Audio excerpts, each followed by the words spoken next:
Badan Pusat Statistik merilis data pertumbuhan ekonomi Indonesia kuartal 2 2020 minus 5,32%. Salah satu yang terkena dampak adalah sektor penyediaan akomodasi dan makan minum yang turun 22,3%.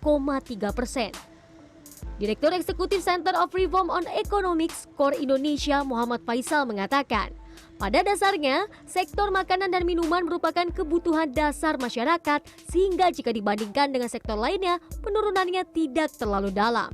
Namun, hal ini tergantung kepada jenis industri makanan dan segmentasi pasarnya sendiri. Juga tergantung dari segmen mana daripada produk makanan tersebut ya. Jadi kalau segmen itu mempengaruhi juga dari sisi penjualan. Nah, jadi kalau segmennya memang bawah ya sekarang ini terus terang yang paling banyak terdampak adalah memang yang lapisan bawah gitu ya. Sehingga produk-produk yang segmennya ke lapisan masyarakat tersebut, lapisan konsumen tersebut pasti akan merasakan dampak yang lebih besar menurut saya. Tapi kalau segmennya itu agak menengah, agak sedikit ke atas sebetulnya masih kuat, ya tinggal mereka bisa mencari-cari celah dari sisi pergeseran pola konsumsi tadi. Jadi lewat daring kah atau lebih promosinya kah? Sebagai makanan sekunder, industri roti juga cukup terkena dampak pandemi. Seperti yang dialami perusahaan Roti Lau dan Tan Ek Chuan. Perusahaan Roti Lau yang sudah hadir sejak sebelum kemerdekaan mengaku mengalami penurunan penjualan selama pandemi COVID-19.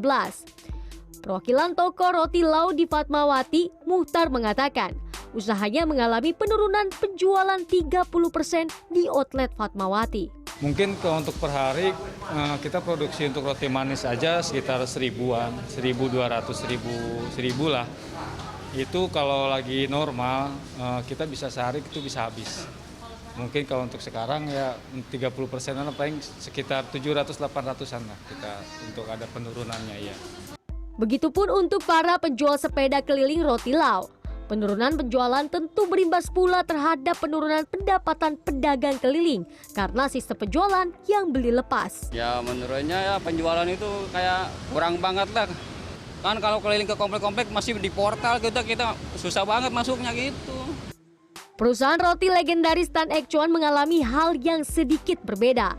Di satu sisi, pedagang roti keliling Tan Ek Chuan mengaku mengalami penurunan penjualan.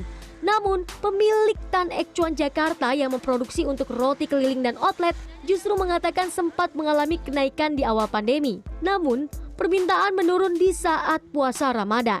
Semenjak anak sekolah nggak masuk, berkurang banget. Ya kalau dari pendapatan aja ya, pendapatan biasanya 800, 7,5 sehari itu dapat aja. Ya sekarang rata-rata ya paling dapat 500, 600 paling. Setoran.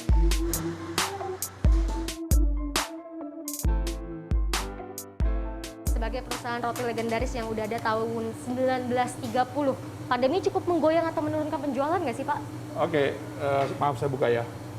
Sebetulnya secara jujur waktu pandemi dimulai, mulai PSBB, sales kita tuh naik sekitar 50%.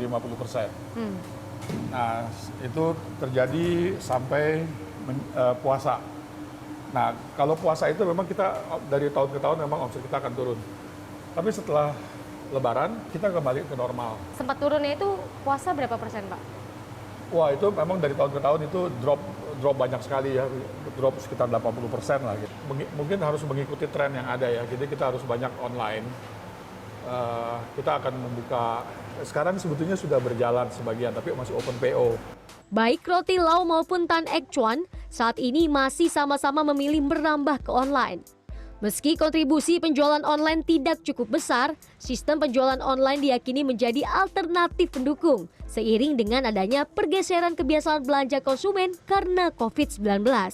Ketidakpastian keadaan di masa pandemi ini memaksa para penyedia makanan sekunder harus menjalankan strategi baru agar tetap bisa bertahan dan bisa menghidupi ribuan tenaga kerja di dalamnya.